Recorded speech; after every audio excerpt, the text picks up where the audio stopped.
Tu as sûrement déjà un abonnement à Claude ou à ChatGPT et tu trouves que c'est un peu cher, 20 € par mois, et tu cherches des solutions pour économiser ton argent et essayer de corréler tes dépenses avec ton utilisation réelle. Alors, tu es sur la bonne vidéo puisque ici, on va faire le tour très rapidement de la console de Claude, qui est l'équivalent du Playground de OpenAI. Dans la console de Claude, vous allez pouvoir échanger avec Claude tout aussi bien que sur Claude, mais sans payer d'abonnement, et vous allez payer au nombre de tokens générés. Si vous avez une consommation assez modérée de l'intelligence artificielle, ça peut être un avantage pour vous, puisque vous n'allez plus payer un abonnement, mais vraiment votre usage au quotidien. Si vous vous servez de temps en temps de l'intelligence artificielle, ça peut être une manière intéressante de l'utiliser. Ici, on est sur le dashboard. Très simplement, si vous voulez poser une question à l'intelligence artificielle, vous allez aller directement dans Write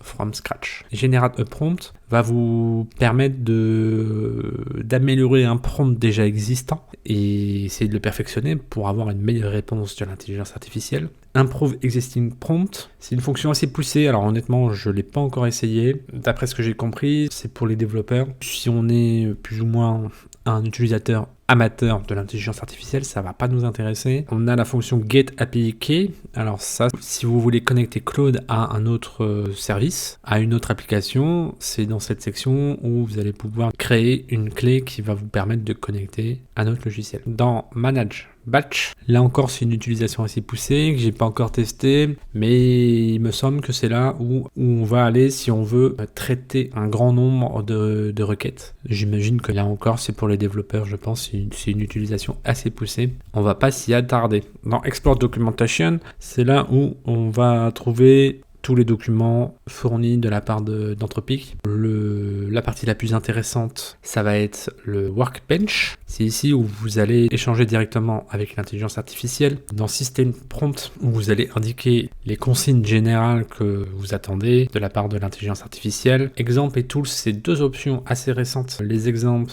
c'est ici où vous allez pouvoir lui donner des exemples de réponses attendues. Si vous avez vraiment besoin que l'intelligence artificielle vous réponde de telle ou telle manière, c'est ici qu'il va falloir aller. Dans Tools, vous allez pouvoir interagir avec des outils externes. C'est une fonction que j'ai pas encore essayé, mais je pense que c'est une utilisation assez poussée. Tout va se passer ici dans User, c'est ici que vous allez échanger avec l'intelligence artificielle. Generate Prompt va vous permettre d'améliorer votre prompt. Préfill réponse, c'est en gros une fonctionnalité qui permet de guider et de contrôler les réponses de Claude en fournissant le début de la réponse que l'IA complétera. Dans Add Message Pair, ici vous allez simuler des échanges entre un utilisateur et l'assistant de Claude. Pareil, c'est une fonction assez poussée. Une fois que vous aurez lancé votre conversation sur Claude, elles vont s'additionner. C'est ici où vous allez retrouver tout votre historique, vous allez pouvoir le rechercher. Ici, on peut créer un nouveau prompt. À chaque fois que vous demandez quelque chose à l'intelligence artificielle,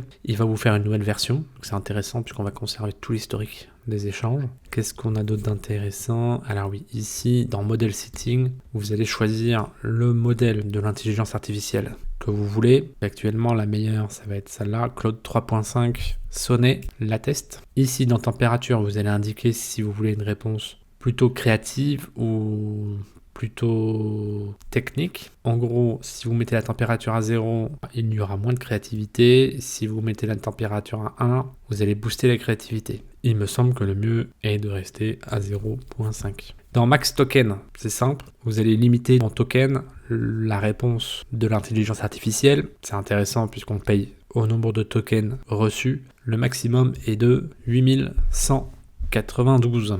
Les variables, en gros, des variables permettent d'insérer dynamiquement des valeurs spécifiques lors de chaque interaction, ce qui rend les instructions plus flexibles et adaptables.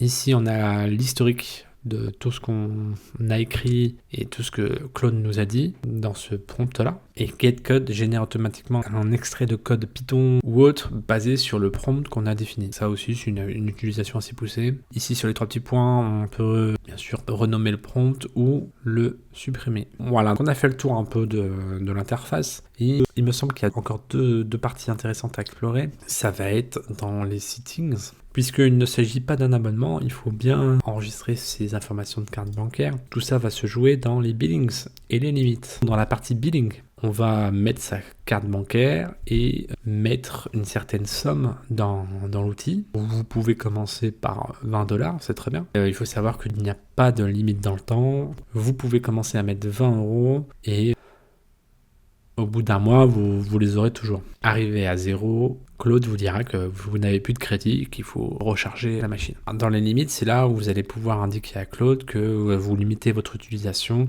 à 40€ par mois et passer au-delà, vous allez être bloqué. C'est important car comme on paye à l'utilisation, il faut faire attention à ses dépenses. Pour conclure, on retrouve ici les mêmes options que sur le site de Claude, sauf qu'on paye à la consommation. Et je pense que pour certaines personnes, ça peut valoir le coup et vous allez pouvoir réaliser des économies. Alors n'hésitez pas à me dire ce que vous avez pensé de cette vidéo dans les commentaires, à lâcher un petit like et à vous abonner si le sujet vous intéresse et si vous voulez découvrir d'autres outils à l'avenir.